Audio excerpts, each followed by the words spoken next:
Quero convidar os irmãos a abrir comigo a palavra do Senhor. Livro de Hebreus.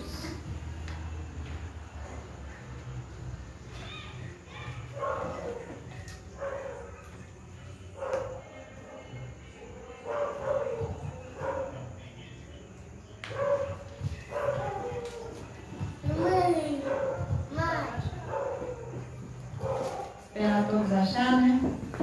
Hebreus capítulo 11.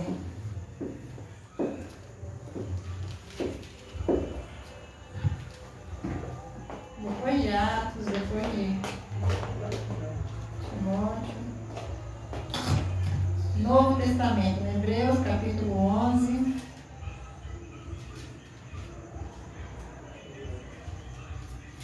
Glória a Deus, aleluia. Bendito seja o nome do Senhor. Hebreus capítulo 11, eu vou ler 2 versículos apenas. O primeiro, 11, 1, que diz bem assim: ora, a fé é a substância das coisas pelas quais esperamos, a evidência das coisas não vistas. Agora, no mesmo capítulo 11, eu vou ler o verso 6. Achou não, meu filho? Vamos esperar então ela achar. Todos acompanhem.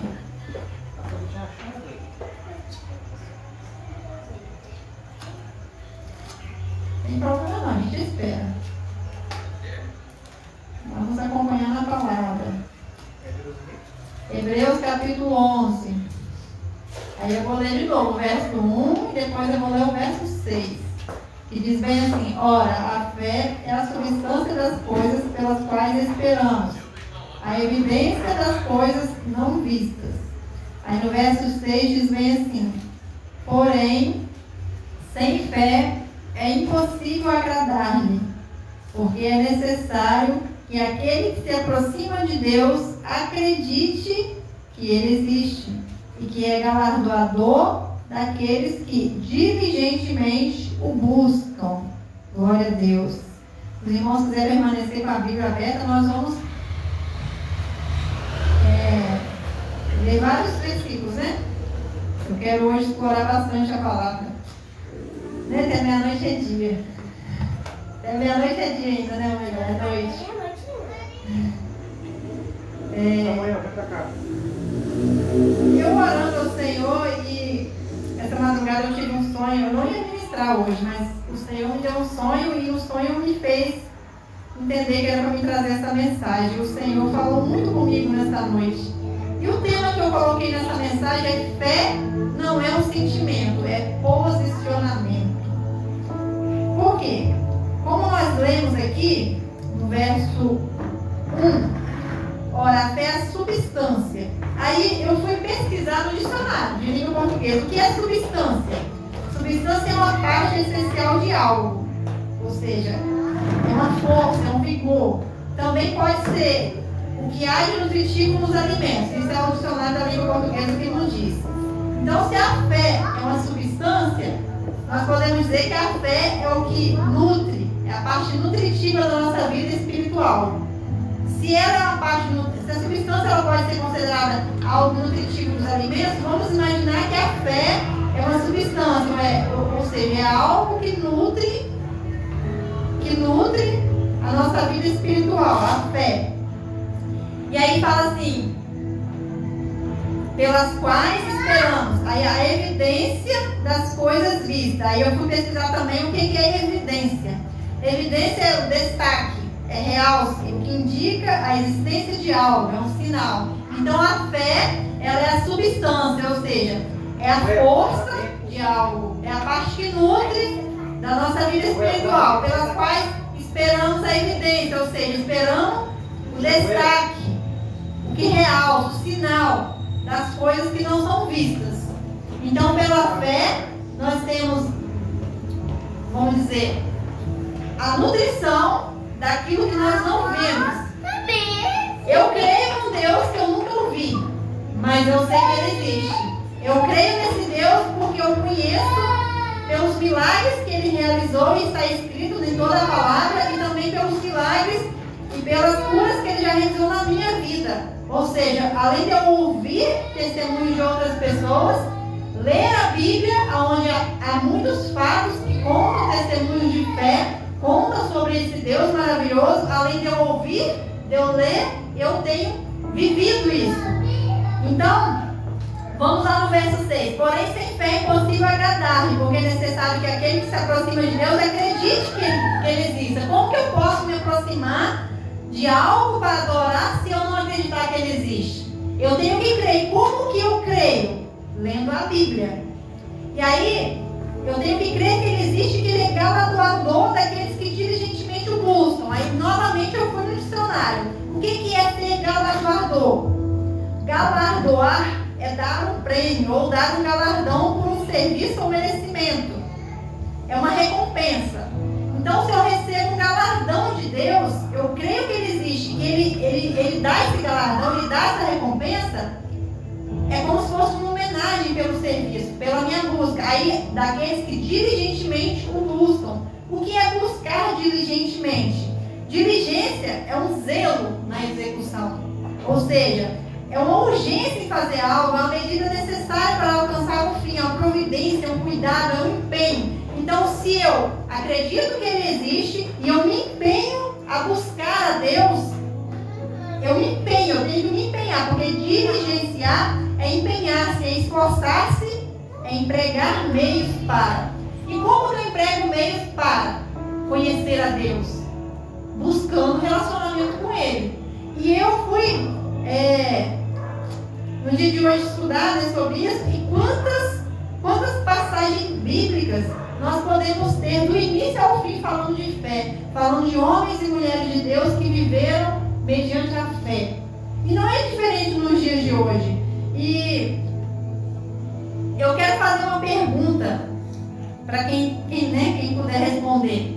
Quantas vezes, vou falar esse mês, ou essa semana que se passou, a gente acordou sem sentir vontade, vamos supor, de trabalhar, ou de estudar, ou de fazer os nossos afazeres? Eu, pelo menos, algumas vezes, eu não senti vontade nenhuma de levantar e fazer o que eu tinha que levantar. Você sentiu vontade de trabalhar? Muitas vezes a gente não sente vontade de trabalhar. Por que eu estou fazendo essa pergunta? Porque o compromisso e a responsabilidade que nós temos mediante a ir ao trabalho, mediante fazer as nossas atividades do dia a dia, seja na escola, seja em casa, não depende do que nós sentimos. E é a mesma coisa a fé.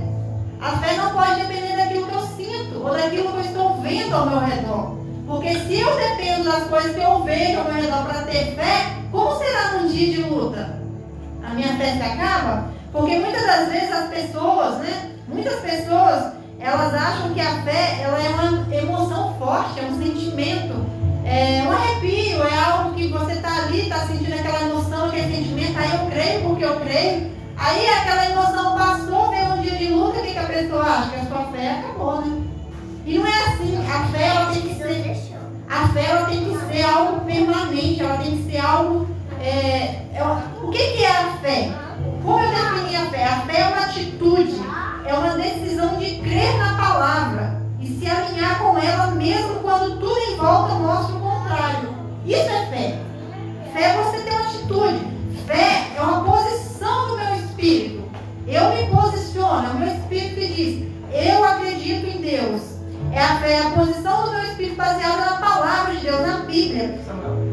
E quando nós nos baseamos na Bíblia, em tudo que ela nos conta, eu tenho que me basear, me focar no caráter de Deus. Por que no caráter de Deus? Porque o homem, ele é falho, o homem, ele é pecador, o homem, ele, por muitas vezes, ele promete, ele não cumpre, ele fala que vai fazer e não faz. O homem, ele, muitas e muitas vezes, eu acredito que todos os dias ele falha em alguma coisa, mas Deus não. O nosso Deus, ele é imutável. O nosso Deus, ele não falha. O nosso Deus, ele não perde batalha, ele não perde o controle da situação. O nosso Deus, ele tem o controle na palma das mãos o tempo todo. Ele quem criou o mundo, ele quem criou tudo, tudo. A Bíblia fala que tudo foi criado por ele. Por isso que é importante eu ter essa posição baseado na palavra de Deus, que é a Bíblia. Só que tem um porém. Lá no livro de Tiago, no capítulo 2, verso 17, Tiago nos lembra que a fé sem obras é morta. Ou seja, se eu tenho fé, mas eu não me posiciono, ou não tenho uma atitude, de que vale a minha fé? Ah, eu tenho fé em Deus. Qual é as tuas obras? Mostra-me as tuas obras pela tua fé. Temos que ter obras, temos que ter posicionamento. Obra fala de posição, né? Exige um posicionamento, exige uma ação.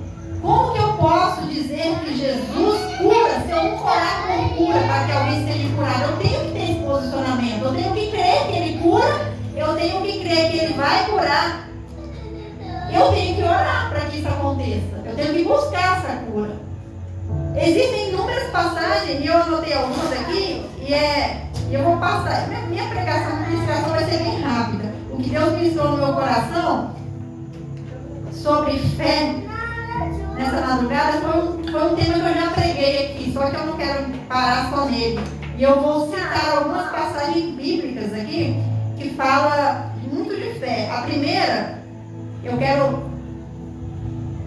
citar em Gênesis. Gênesis, não precisa abrir não, se você não quiser, minha filha. Eu só vou citar aqui. Gênesis no capítulo 6, aí no verso 13 ao 22, mostra Deus ordenando a Noé construir uma arca. Noé obedeceu. Deus fala com Noé que ele iria destruir toda a humanidade. Deus fala com Noé que enviaria uma chuva, e aonde todo aquele ser que vive morreria, não sobraria nada. Só que o interessante é que naquela época não tinha Bíblia, naquela época não tinha nenhuma história, não tinha internet, não tinha jornal, não tinha nada que falasse para Noé que existisse a possibilidade de chover. Não existia chuva naquela época. A Bíblia fala que era apenas o orvalho que descia durante a noite para regar, né, as plantas. Era o orvalho da noite que regava, que é o sereno, o orvalho é o sereno, que regava. Então não existia chuva naquela época. Agora se coloca você na posição de Noé. Nunca existiu chuva. Noé ouviu Deus falar com ele que ia mandar uma chuva intensa que ia destruir toda a humanidade. Noé tinha duas opções: ou achar que ele estava ficando louco, né, que não sabia nem o que era chuva, ou crer e fazer a arca como Deus ordenou. E Noé decidiu crer. Graças a Deus, Noé creu e obedeceu pela fé. Ou seja, ele creu em algo que ele nunca viu, que ia existir a chuva, ele nunca tinha visto, mas ele creu que aconteceria e obedeceu. Outra passagem também que fala de fé na Bíblia está em Gênesis, no capítulo 12, no verso de 1 a 4, fala do chamado, né, de Deus à vida de Abrão. Abrão obedece ao chamado de Deus e saiu de sua terra sem saber para onde ia. Deus chama Abrão, né? De sai da sua parentela, né, vai para uma terra onde eu te mostrarei. Deus não falou, vai para a cidade tal. Não, eu te mostrarei. Ou seja, foi necessário ele começar a ir, juntar todas as coisas, a sua esposa, e ele tomou atitude, ele teve fé. Ele creu no que Deus falou com ele, e ele, mediante a fé, ele foi. Eu acho fantástico, porque eu não vou adentrar cada passagem, nós vamos ficar aqui muito tempo, né? Eu quero ser breve. E eu acho fantástico que Abraão, ele foi imputado o pai da fé, né? Todos conhecem ele como o pai da fé. Teve outras passagens acerca de Abraão que falam muito da fé, quando Deus pede seu único filho Isaac, né? Para ser sacrificado. Noé, sem falar com a esposa, sem falar até mesmo com o menino, somente juntou tudo que ele podia para fazer o sacrifício e foi. E ali foi um dos maiores atos de fé que Noé apresentou, né, diante de Deus ali. Abraão, desculpa. Abraão apresentou diante de Deus, foi oferecer Isaac ali em sacrifício, né? Tem outras passagens também que falam sobre Abraão e o chamado dele, né, onde ele exerceu em todo o tempo a fé. Também existe na Bíblia, no Antigo Testamento, 1 Samuel, capítulo 1, do 9 ao 18, também no verso 27, fala da história de Ana. Ana orou com insistência, com persistência por um filho, confiando em Deus, mesmo diante da dor e do julgamento alheio. Todo mundo, né, eu creio que conhece a história de Ana. Ana era casada, não tinha filhos, era ter filhos. E ela orou por muito, muito tempo. E a Bíblia fala que ela tinha uma rival ali, que a rival, ela zombava dela, ela abusava de Ana, ela julgava, ela sempre menosprezava Ana por não ter filho e ela ter, né?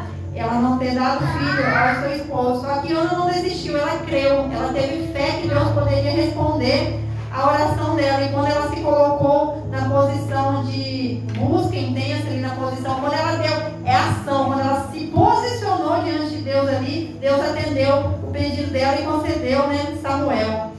E vamos agora citar algumas passagens no Novo Testamento, né? Mateus, capítulo 15, lá no verso 28, diz bem assim, Jesus diz bem assim, ó. Então, respondendo Jesus, disse-lhe, ó mulher, grande é a tua fé, seja isso assim como tu desejas. Essa passagem fala da mulher cananeia, que ela chegou rogando a Jesus que deixasse, né, ela comer das migalhas que caíssem da mesa. E Jesus fala que ele primeiro teria que alimentar os filhos, né, e não poderia tirar o pão dos filhos e servir aos cachorrinhos. E ela fala, Senhor, mas até os cachorrinhos se alimentam das migalhas que caem debaixo da mesa. E Jesus viu uma grande fé naquela mulher. Uma fé tão grande que ela disse, Deus, eu sei, Jesus, eu sei que o Senhor veio para os judeus, eu sei que o Senhor veio para o teu povo, mas eu preciso da cura da minha filha, eu vim buscar a cura, eu vim buscar a libertação da minha filha. E mediante a fé e a insistência e a persistência dela ali, Jesus concedeu o que ela tanto queria e a filha dela foi curada e liberta para a glória de Deus. Também Mateus, no capítulo 8, verso 5 ao 13, diz a história do centurião romano, que reconheceu a autoridade de Jesus, afirmando que bastava uma palavra dele para que seu servo fosse curado. É outra passagem. É muito interessante essa passagem aqui, que o próprio Jesus, eu vou abrir aqui para os irmãos só para me ler, que essa passagem aqui eu acho ela muito fantástica. O próprio Jesus, ele fala, lá em Mateus 8, no verso 5 ao 13, que diz bem assim. E quando Jesus estava entrando em Cafarnaum, veio até ele um centurião implorando-lhe e dizendo, Senhor, meu servo jaz em casa doente com uma paralisia, gravemente atormentado. E Jesus disse, eu irei e o curarei. E o centurião respondendo disse, Senhor, eu não sou digno de que entres debaixo do meu telhado, mas dize somente uma palavra e meu servo será curado. Pois eu também sou homem sob autoridade e tenho soldados sobre mim. E digo a este homem, vai, e ele vai. E ao outro, vem, e ele vem. E ao meu servo, faça isso, e ele o faz. E Jesus, ouvindo isso, maravilhou-se e disse aos que o seguiam, na verdade, eu vos digo que não tenho encontrado tão grande fé, não em Israel. Olha que maravilha, irmãos. Ele fala que ele nunca encontrou tão grande fé, porque esse homem, o centurião era uma autoridade, né? Ele representava uma autoridade naquela época, uma lei, né? Eu imagino como se fosse, vamos dizer assim, sei lá, um grande, poderoso delegado. Ele tinha lá os seus servos, né?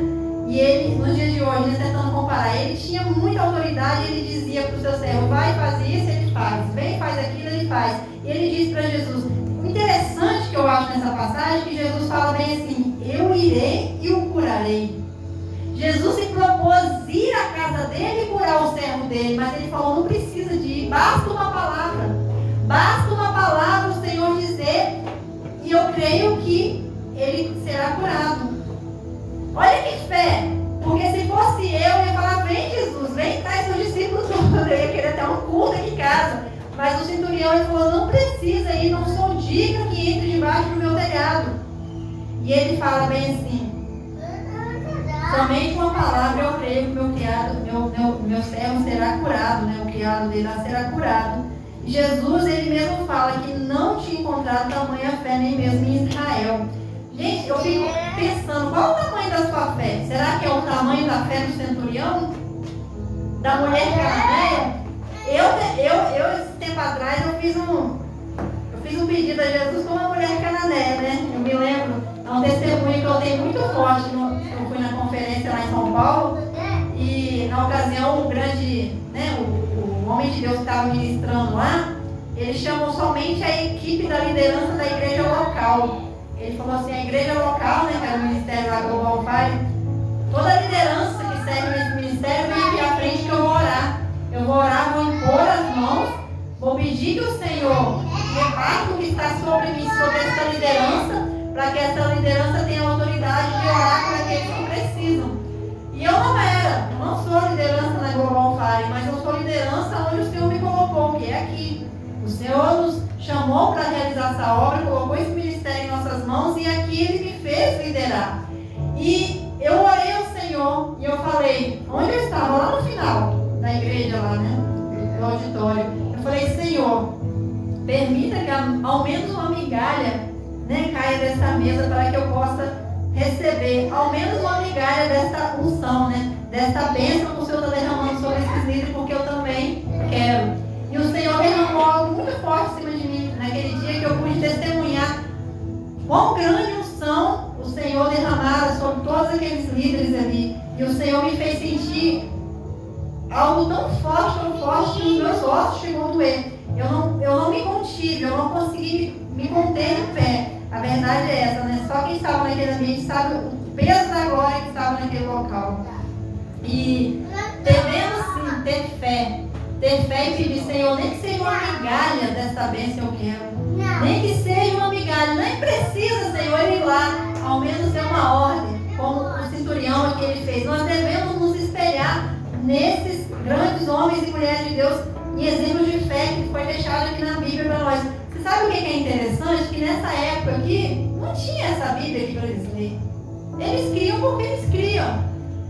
Sabe? Como você crê numa coisa que você não tinha Bíblia como tem hoje. Tinha sim, era pergaminhos, tem que falar, manuscritos, né? Do Antigo Testamento. E assim, eles estavam vivendo pela fé mesmo. Eles não tinham como ler um livro, né? Como a gente pode hoje abrir, ler na internet, comprar livros, ler a Bíblia. Não, eles criam porque eles tinham realmente fé. Também no livro de Mateus, no capítulo 14, no verso 28 ao 31, nós encontramos a passagem onde Pedro atendeu ao chamado de Jesus e deu passo sobre as águas.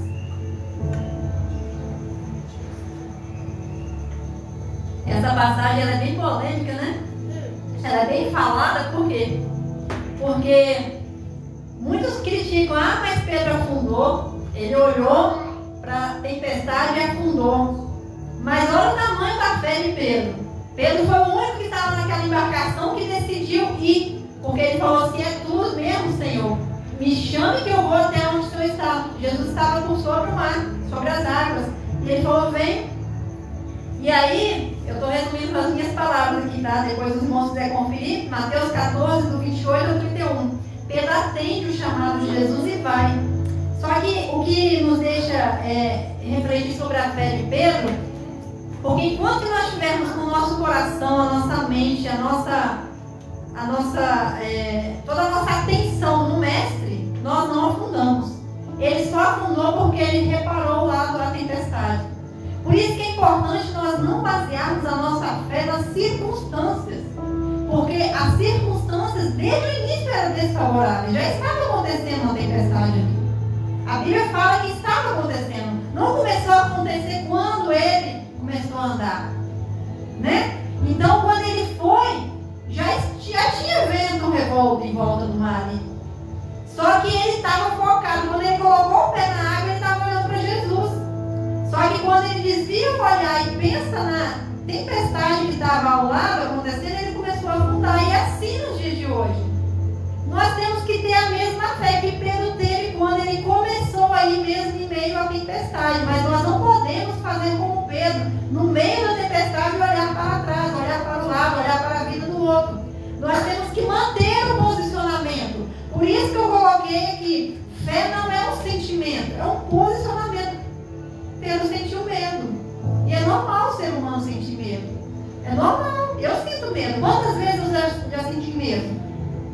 Só que fé é um posicionamento. Pode ser uma coisa, uma bobagem ou uma coisa real.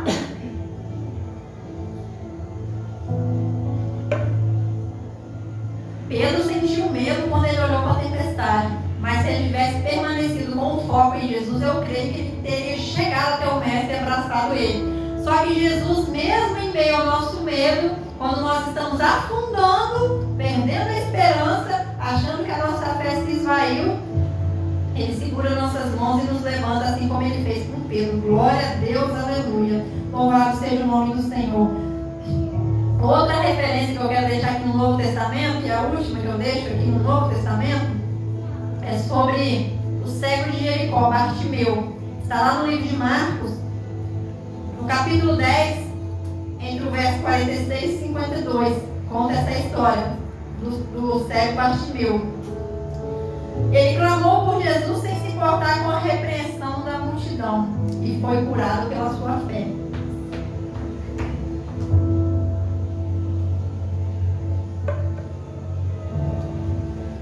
Naquela época, existia uma multidão que cercava Jesus, porque muitos ouviam que Jesus curava, Jesus estava libertando, Jesus fazia milagres, maravilhas, e todos queriam receber isso. Existia uma multidão muito grande que o seguia. E a Bíblia nos fala que esse cego, ele não temeu a repreensão, que muitos mandavam ele calar, muitos mandavam ele parar, e ele: Jesus, filho de Davi, tem misericórdia de mim. Jesus, filho de Davi, tem misericórdia de mim. Ele clamou incessantemente até que Jesus parou e olhou e curou a vida dele. Pela fé, eu creio que ele continuou clamando, porque ele não via. Ele dependia de alguém para o guiar. E ele ouviu falar de Jesus, ele creu, ele teve fé, e ele clamou em alta voz, ele suplicou, e o Senhor atendeu a súplica dele. Quantas vezes nós oramos e desistimos de orar? A Bíblia nos dá vários relatos que nós devemos continuar clamando, suplicando até que nossa oração seja atendida. A Bíblia nos fala que todo aquele que busca, encontra. Se você ainda não encontrou, não pare de buscar. A Bíblia que fala: todo aquele que busca, encontra. Todo aquele que bate a porta se abre. Se a porta ainda não se abriu, não para de bater, não para de clamar, não para de buscar. O Senhor, Ele quer o seu posicionamento. Ele quer que você continue permanecendo posicionado em fé. Também existe outra passagem que está lá no Antigo Testamento, que eu acho fantástica.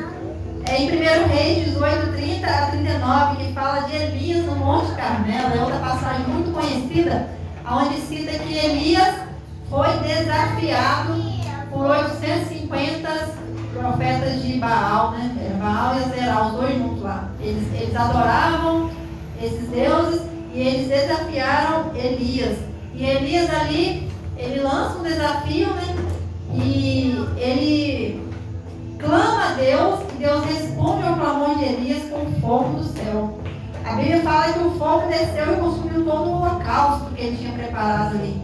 E ali o nome do Senhor foi glorificado, e esses 850 profetas foram destruídos para a glória de Deus, foram vencidos no nome de Jesus. Aí agora vai chegar onde o Senhor me mostrou essa noite, que é uma passagem que eu acho fantástica, que eu já ministrei sobre ela mais de uma vez, que é em 2 Reis 4:30. Eu vou ler eu coloquei 4:30, mas é a partir do verso, deixa eu ler aqui para os irmãos. 2 Reis conta a história da Sunamita, uma mulher de fé que a Bíblia nos fala. E eu me identifico muito com essa Sunamita. 2 Reis, capítulo 4. Não precisa procurar, não, só ouve, que a mamãe vai ler, que você ouve. A história da Sunamita começa a partir do verso 8, depois que os irmãos quiserem ler direitinho, com calma. Eu sublinhei aqui o verso 30, que diz bem assim: e a mãe da criança disse: como vive o Senhor e como vive a tua alma, não te deixarei. E ele se levantou e a seguiu. Eu quero resumidamente passar essa história para os irmãos. Fala, a partir do verso 8, conta a história que Eliseu é um grande profeta no Antigo Testamento, que foi o sucessor de Elias. Eliseu, ele sempre passava por uma cidade chamada Sunem. Sunem ficava, ali nessa cidade morava uma mulher que a Bíblia fala que ela era rica, ela tinha posses, que é a Sunamita. Interessante que Deus não fala, na Bíblia não fala o nome dela, mas fala Sunamita. Essa mulher, pelo que descreve aqui na passagem, ela era rica, ela era bem sucedida, ela tinha, eu acredito que, um convívio social, né, com a cidade local, e ela tinha, e a Bíblia fala que o esposo dela já era avançado em idade. Eu acredito que ela já era mais velha também. Se bem que antigamente, né, os homens mais velhos casavam com mulheres mais novas, então não posso afirmar a idade dela, mas eu acredito que ela já tinha bastante idade, porque a Bíblia fala que ela não tinha filhos. Ela era bem sucedida, ela era bem rica, tinha um convívio social onde ela morava, e todas as vezes que o profeta Eliseu passava por lá, ela insistia com ele para recebê-lo na casa dela, para, né, fazer a corte, né, no sentido assim, de cortesia, de oferecer alimento, oferecer estadia para ele, porque eles sempre passavam por aquela cidade. E ele sempre ficava ali. Certa vez, ele comentando com o servo dele, Geazi, que ele queria retribuir toda a generosidade da sunamita. E ele chama ela e pergunta o que ela queria. E ela disse que não precisava de nada. Ela respondeu bem assim. E ele lhe disse: diz agora a ela, eis que tu tens sido cuidadosa para conosco, com todo este cuidado que há de ser feito por ti. Desejarias tu ser recomendada ao rei ou ao capitão do exército? E ela respondeu: eu habito no meio do meu próprio povo. E aí, aqui eu entendo que Eliseu, ele tinha uma grande influência, né, sobre os reis da época, lá, né, o rei da época, e ele tinha uma grande influência também sobre as autoridades. Então ele quis falar: você quer alguma coisa? Eu posso pedir para o rei, né? E ela disse: eu não preciso de nada, eu habito no meio do meu povo, eu tenho tudo. Ela era bem sucedida. Só que conversando com o servo dele, ele percebeu que ela não tinha filho. E ele chama ela, e quando ela havia chamado, ela se pôs à porta, e ele disse assim: por volta deste tempo, segundo o tempo da vida da tua vida, tu abraçarás um filho. E ela disse: não, meu senhor, tu, homem de Deus, não mintas a tua criada. Então ela reconhece que ele era homem de Deus, e ela se coloca na posição de serva, de criada ali diante dele. E a mulher concebeu e deu à luz a um filho no tempo determinado, segundo a palavra do profeta. Né? E a Bíblia nos conta que o trabalho com o pai, né, estava crescido, onde ele saiu com o pai aos ceifeiros, e ele começa a reclamar: ai, minha cabeça, né? Minha cabeça dói. E sentou sobre os joelhos da mãe, né, dela, até o meio-dia, e então morreu. E eu fico me imaginando nessa cena, porque, cara, para uma mãe ter um filho nos braços, doente, por ela ser uma mulher rica, por ela ter influência na cidade que ela morava, eu não sei se naquela época não tinha a medicina que temos hoje, mas eu acredito que existiam muitas pessoas que lidavam com cura, com trabalhos medicinais, vamos dizer assim. Ela poderia sim ter contratado alguém para ajudar a trazer o alívio para aquela enfermidade da criança, mas ela esteve com o menino sobre os joelhos. Eu imagino que enquanto ela esteve com o menino ali sobre os joelhos, ela clamava a Deus, ela orava. Eu me coloco nessa cena e eu fico imaginando ela ali com aquela criança no colo dela, sobre os joelhos, e a criança enferma. E aí, ao meio-dia, a Bíblia fala que a criança morre. Como seria uma mãe ter um filho no colo e de repente ele morre? Qual é o desespero dessa mãe? A sunamita simplesmente teve fé. Em meio ao desespero, eu acho que a fé mais difícil de exercer, o momento mais difícil de exercer a fé é em meio a esse desespero.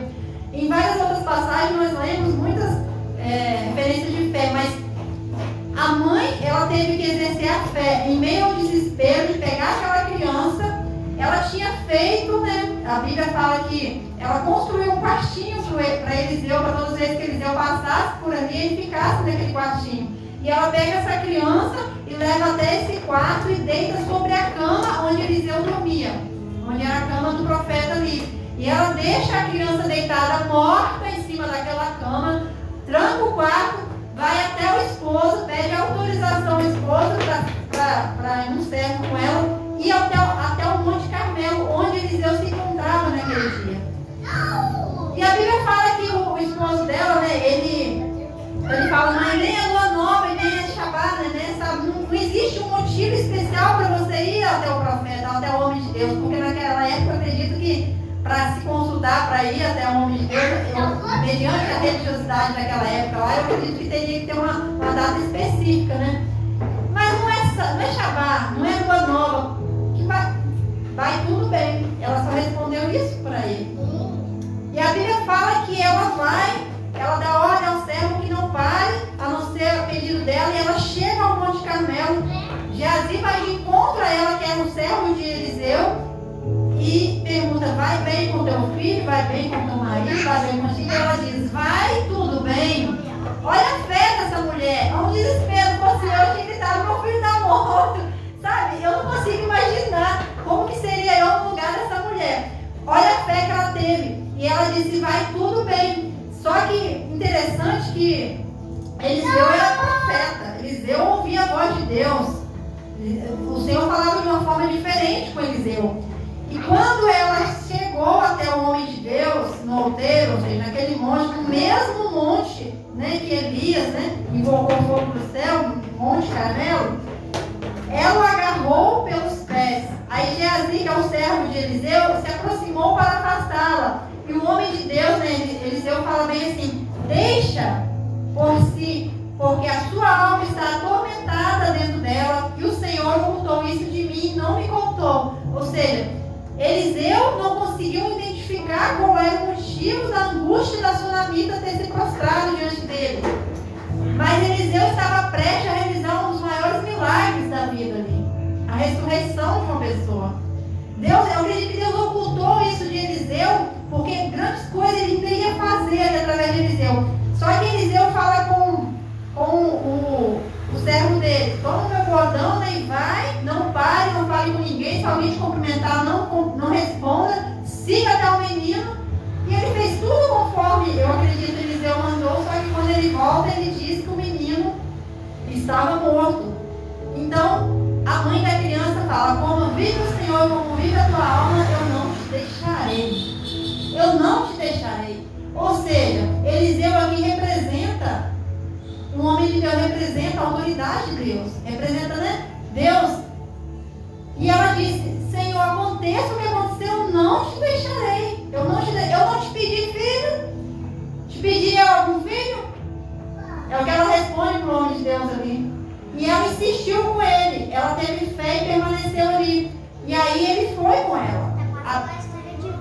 A Bíblia fala que ele foi até o quarto da casa dela lá, onde era o quarto onde ele estava. E quando ele chegou lá, ele encontrou o menino morto em cima da cama. E a Bíblia fala que ele orou de um lado para o outro no quarto. Ele andava orando na casa. E ele foi e se debruçou em cima do menino. Colocou boca sobre a boca, olho sobre o olho, o corpo dele em cima do corpo do menino. E a Bíblia fala que ele aqueceu o corpo do menino. Só que ainda não viveu. Ele volta e ele continua orando. Ele clama de novo. E a Bíblia fala que ele trancou a porta do quarto. Ou seja, faz referência para nós lá em Mateus 6, onde o Senhor Jesus fala que nós devemos entrar no nosso aposento, no nosso quarto, ou seja, no nosso secreto, e orar ao Pai em secreto. Ou seja, não é necessário eu falar para todo mundo qual é o meu problema. Às vezes nós queremos sair contando para todo mundo: o meu problema é esse, eu estou com isso, eu estou com aquilo. Não precisa. Você só precisa trancar a porta do teu quarto e orar ao Pai com fé. Com fé. E a Bíblia fala que ele fez isso uma vez, o menino só aqueceu o corpo. E ele fez isso mais uma vez, e o menino espirrou 7 vezes. E ele chamou o menino, no verso 36, ele disse a Geazi, ao servo dele: chama essa sunamita. Assim ele a chamou. E quando ela havia entrado diante dele, ele disse: toma o teu filho.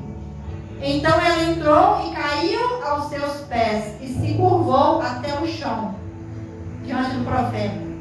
É isso que nós devemos fazer: cair aos pés do Senhor. Só Ele tem a resposta para nós, só Ele tem a cura da nossa enfermidade, só Ele tem a libertação para os cativos. Não existe ninguém. Não adiantava ela falar para o marido o que tinha acontecido, não adiantava ela falar para o servo, não adiantava ela falar para o vizinho, não adiantava ela falar para o parente. Ela tinha que só se debruçar aos pés do Senhor. Mediante a fé, ela recebeu isso. Eliseu também teve que exercer relata.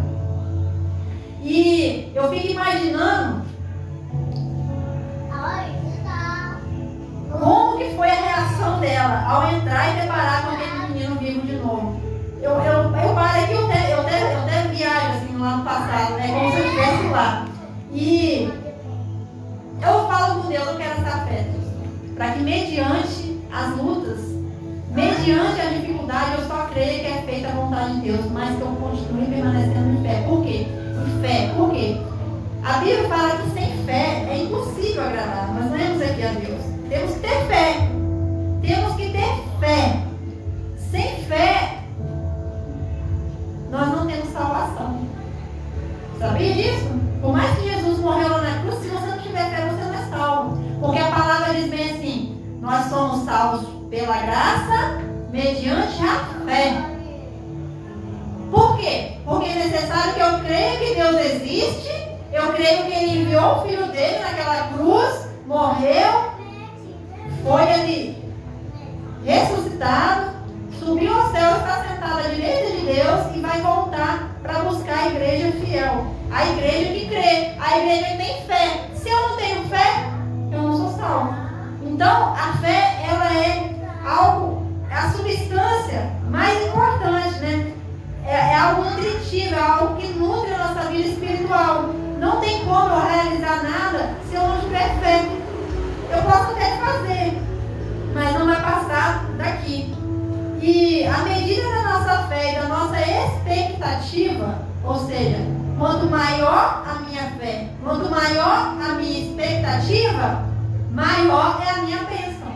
Lembra do milagre da viúva lá que Eliseu, a viúva estava com os filhos, que a Bíblia fala que naquela época, se não pagasse as dívidas, eles poderiam ser tomados por escravos, e o marido tinha morrido, tinha deixado dívida, e ela foi até esse homem de Deus, e ele fala: junta potes, vasilhas, que ela só tinha azeite, e ali o azeite se multiplicaria. Então, quanto mais vasilha ela teve, mais azeite transbordou. Quanto maior a minha expectativa, maior a minha bênção. Quanto maior a minha fé, maior a minha bênção.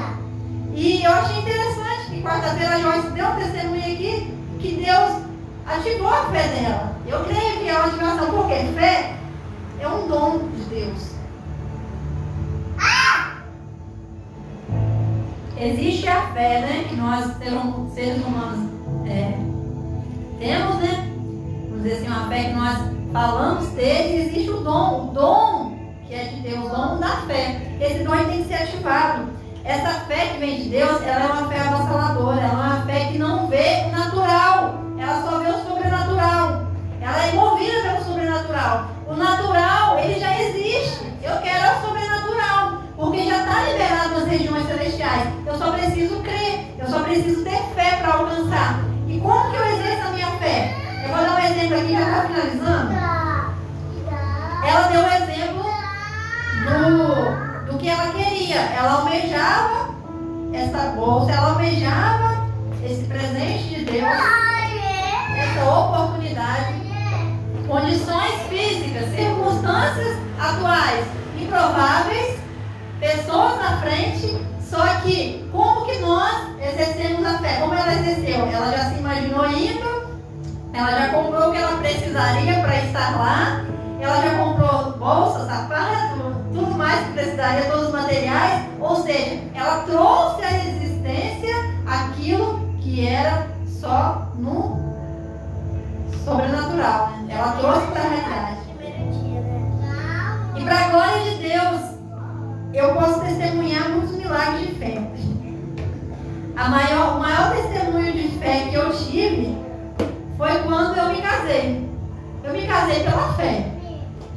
Claro que por amor também, né? Porque eu sempre o amei, mas primeiro eu amo a Deus, eu sempre falo isso. Meu amor primeiro é do Senhor. O meu amor todinho é de Jesus. Eu amo Jesus com cada átomo do meu corpo, com cada célula do meu corpo. Eu amo a Jesus com todo o meu ser. Só que pela fé eu criei na promessa de Deus. Deus estabeleceu uma promessa na minha vida e na vida dele. Antes mesmo de nós nos casarmos, eu criei nessa promessa. Eu orei por muitos anos para que hoje o meu lar fosse completo. Completo como? Que nós servimos. Eu e minha casa serviremos ao Senhor. Esse versículo ele é bem falado, né? Lá em Josué fala isso. Eu e minha casa serviremos ao Senhor. Eu sempre sonhei, eu e minha casa servir ao Senhor. Porque é muito ruim quando eu vou para uma igreja, o esposo vai para outra, a filha para outra. É muito bom quando nós realizamos a obra do Senhor mediante a mesma fé. E eu orei e o Senhor respondeu a minha oração. Eu precisei persistir na oração muitos anos. Persistir em jejum muitos anos. Persistir buscando muito tempo. Eu bati até a porta se abrir. Eu clamei até o ser ouvida. Eu acredito que tudo que eu tenho hoje foi mediante a fé. Outro testemunho, quando nós namorávamos, nós não tínhamos nada. Para dizer que não tinha nada, a gente tinha uma bicicletinha. Eu morava com meu irmão, eu só tinha minhas roupas mesmo, a cômoda que eu guardava as roupas. Eu tinha praticamente nada. Nós não tínhamos onde morar, nós não tínhamos nada. E ele pegou um papel, lembro até hoje, ele pegou um papel e uma caneta e desenhou a planta da nossa casa. Você lembra dessa planta? Eu lembro da planta direitinho. A planta da nossa casa. E todas as vezes que eu olhava para aquela planta, eu me imaginava lá dentro, eu me imaginava até recebendo pessoas lá dentro. Eu me imaginava eu fazendo almoço para minha família, recebendo pessoas. Eu me imaginava eu e minha família dentro daquela casa. Isso é exercer a fé. É você desenhar a planta da sua casa mesmo sem ter um tostão para construir ela. Sabe? Deus vai provendo. Não é que vai descer um anjo com uma mala de dinheiro e vai te entregar. Não, Ele vai te dar saúde, Ele vai te dar um emprego, você vai trabalhar, você vai conquistar, portas vão se abrir. Deus vai prover. Como? Eu não sei. Você só tem que ter fé. Eu tenho muitas outras promessas que o Senhor me entregou. Eu tenho e creio que Ele vai cumprir uma por uma. Por quê? Porque Ele não mente. Ele não muda. Nós sim, nós mudamos. E é necessário. Por que às vezes a promessa ela se demora a cumprir? Porque Ele precisa tratar em nós para receber essa bênção. Porque se Ele tivesse me entregado, um exemplo, o meu filho Samuel, há 15 anos atrás, ele não seria criado na presença do Senhor como ele é hoje. Ele teria talvez outro tipo de criação. Então, assim, é necessário para cada parte da nossa vida, é necessário um tratamento de Deus. É necessário nós amadurecermos. Todo jejum que eu fiz, tratou eu. Não mudou nada em Deus, muda a mim. Toda oração que eu fiz, muda a mim. Porque Deus, Ele é imutável. Deus, Ele é imutável. Nada que eu fizer vai mudar o que Deus já estabeleceu, nada. Eu posso sim acelerar as promessas de Deus, como? Me posicionando e buscando incessantemente. Posso acelerar e como posso atrasar? Como que eu atraso as promessas de Deus? Me desviando das veredas, né? Me desviando do caminho que Ele quer que eu siga. Então, fé não é um sentimento. Fé é um posicionamento. Eu me posiciono e permaneço posicionado. Eu creio que Deus vai fazer e ponto. Como? Não sei. Não sei. Deus nos deu esse ministério. Ele disse que vai fazer. Eu creio que Ele já está fazendo. Eu posso ver com meus olhos naturais? Não. Mas com os olhos espirituais eu já tomei posse. E é assim. Não temos que duvidar em nenhum momento. Porque a dúvida que lança é Satanás. Todas as vezes que nós duvidamos, nós estamos dando espaço para Satanás atingir a nossa fé. Abalar a nossa fé. E aí, se ele abala a nossa fé, o que ele faz? Abala a nossa salvação. Porque a salvação não é mediante a fé. Não é pela graça mediante a fé. Olha como que é as coisas. Então isso é muito forte. E o Senhor, Ele me fez essa noite relembrar dessa história. E Ele me fez voltar no passado, muitos anos atrás. Eu creio que nós estamos no ano 2026.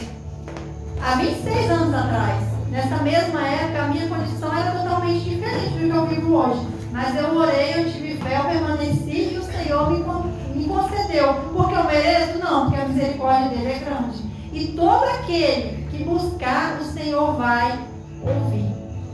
Porque a misericórdia dele, a Bíblia fala que é infinita. A misericórdia dele é grande. Eu quero fazer uma pergunta, deixar uma reflexão aqui. O que você tem feito? Qual é a sua ação para se posicionar mediante a fé? Não precisa me responder não, só pensa. O que você tem feito alimentar a sua vida espiritual mediante a fé? Qual a sua posição? Você só vai... Deixa eu reformular. Por que você vem nos cultos todos os domingos ou todas as quartas? Por que você vai aos cultos? O que te motiva a ir aos cultos? Será que é só um encontro social com os amigos, com os parentes, com a igreja? Será que é só para ter uma oportunidade para poder rever as pessoas? O que te motiva a estar no culto? Qual é a motivação do seu coração? O que te motiva a ir à igreja? Não precisa responder para mim, responda para si mesmo. Ou se não tem resposta, pergunte a Deus aí. Porque eu vou responder. O que me motiva a estar aqui é adorar e bendizer o nome do Senhor. É dizer que Ele é santo, dizer que Ele é maravilhoso, dizer que Ele é imutável, dizer que Ele cumpre as promessas dEle, dizer que o que Ele promete é certo, que Ele vai cumprir, dizer que Ele cura, que Ele ressuscita, como Ele ressuscitou o filho da Sunamita, como Ele ressuscitou o próprio Jesus naquela cruz, dizer que Ele salva, dizer que Ele está presente aqui, dizer que Ele quer te curar, dizer que Ele quer te salvar, dizer que Ele quer te libertar. Eu venho aqui todos os dias para dizer que eu amo, que Ele é santo. Eu venho para adorar o nome dEle. Agora e você, vem para quê? O que te faz estar aqui? Você vem obrigado? Eu venho porque eu quero, ninguém me obriga. Então esse é o posicionamento do seu espírito. Do meu, né? Esse é o posicionamento do meu espírito. Eu quero servir o Senhor, independente das circunstâncias. Independente se eu estou bem ou não, eu quero estar aqui. Ninguém me obriga, eu quero. E eu sempre quis isso. Quando eu, inclusive, né, quando a gente ia se casar, eu falei com ele, eu gosto de ir nessa igreja. E eu vou nessa igreja, né, na época. Ninguém me obriga a ir em outra. Eu vou em outra se eu quiser ir, como eu fui em várias outras. Sabe, eu quero Jesus e ninguém vai me impedir de querer mais e mais Jesus. Esse tem que ser o nosso posicionamento. É crer, é querer ir com Ele para a eternidade. É querer que o nome permaneça escrito no livro da vida. Que possamos nessa noite sair deste culto com mais vontade de adorar o Senhor e com mais fé. Como que eu vou ativar mais a minha fé? Lendo a Bíblia. A Bíblia. Todos os dias. Bíblia alimenta todos os dias a nossa fé. Ouvindo testemunhos de cura, ouvindo testemunhos de transformação de vida, ouvindo pregações, ouvindo louvores. Eu não vou ativar a minha fé ouvindo notícia de tragédia, ouvindo jornal nacional. Eu não ativo a minha fé ouvindo política, ouvindo o jogo do Brasil. Eu não ativo a minha fé assim. Não tenho nada contra. Você pode fazer isso tudo, mas você só vai ativar a sua fé se você ler Bíblia, se você ouvir testemunhos, se você adorar o Senhor, se você buscar o Senhor. Não tem que posicionar mediante a sua fé, você tem que se posicionar buscando o Senhor, não tem como. E eu quero orar, né, agradecendo essa oportunidade. Sei que é difícil dar glória a Deus, né? Mas o nosso Deus merece toda a glória, todo o louvor, toda a honra, toda a exaltação. Pai, obrigado por esse culto, obrigado por esse dia, obrigado por essa rica oportunidade de estar aqui dizendo que o Senhor é lindo, que o Senhor é maravilhoso, que o Senhor é um Pai de amor, que o Senhor é aquele que cumpriu e sempre cumprirá a tua palavra. O Senhor é fiel à tua palavra, Pai. A tua palavra, Pai. Pai, nós te glorificamos pela grande e maravilhosa bênção de poder ler a tua palavra, de meditar na tua palavra, Pai. Obrigado, Jesus, por poder ser instrumento em tuas mãos e proclamar o teu evangelho, Pai. E contar as tuas maravilhas, Pai. Que o Senhor nos permita mais e mais, Pai, ser instrumento em tuas mãos, ser útil no teu reino, Deus. Pai, aqueles que se encontram enfermos, eu oro para que o Senhor visite, Pai, leva cura aos enfermos, ó Deus. Pai, aqueles que necessitam, Senhor, de medicamentos, de exames, de consultas, ou até mesmo cirurgias, Pai, abre as portas, Pai. O Senhor é o Deus, Senhor Jesus, da provisão. E eu declaro, Pai, provisão sobre aquele que clama nesta hora, Pai, cura. Pai, cura aqueles, Senhor, que necessitam de cura também espiritual. Repreendo em nome de Jesus toda a frieza espiritual, Pai. Que possamos a cada dia nos achegarmos mais a Ti, ó Deus. Pai, eu quero declarar, Pai, libertação, salvação àqueles que ainda necessitam, Pai. Em nome de Jesus, que o Senhor possa alcançar, Pai, toda a nossa parentela, Pai. Que o Senhor possa alcançar todos aqueles a quem nós amamos e suplicamos ao Senhor. Pai, ver as circunstâncias favoráveis, Pai. Eu só preciso crer, Pai, que o Senhor faz. Em